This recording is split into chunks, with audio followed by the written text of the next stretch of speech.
This program was brought to you by PennyMac TPO. Visit tpo.pennymac.com to learn more about becoming a partner and starting your journey to greatness. With the people, products, and technology to take you there, it's why they say, at PennyMac, greatness lives here. Welcome to The Interest, your daily breakdown of news that matters. I'm Christine Stewart, and these are your headlines for today, May 31st. First up, rising mortgage rates haven't done anything to slow down housing prices. 3 separate studies released today all showed prices continue to climb at a pace we haven't seen in decades.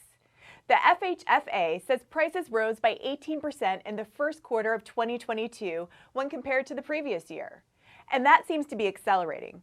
CoreLogic's index says home prices in March were up 20% from 2021, and First American says that rate is even higher at 32%.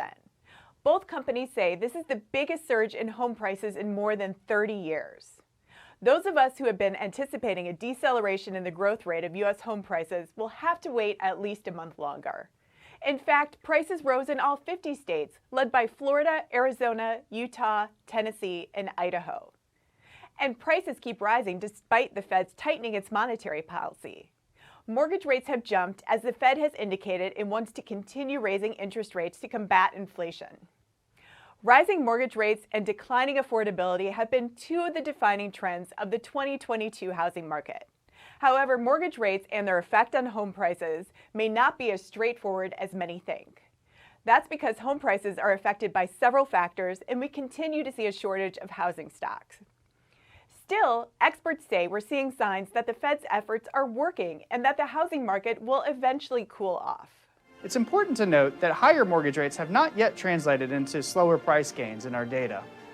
But new and pending home sales have dropped during the last few months, with a significant fall-off in April. Some of those indicators include a drop in new and pending home sales, an increase in real estate listings with reduced prices.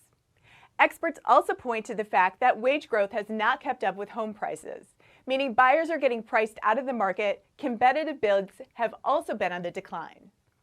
And finally, Wells Fargo is cracking down on what it says is abuse of appraisal waivers. The company says it's looking into some home loan officers who changed the value of loans so that borrowers could get a waiver and not need an appraisal. Wells Fargo has fired some of the loan officers, although the company wouldn't specify how many. This program was brought to you by PennyMac TPO. Visit tpo.pennymac.com to learn more about becoming a partner and starting your journey to greatness. For more on these and all of today's top stories, go to mortgagenewsnetwork.com.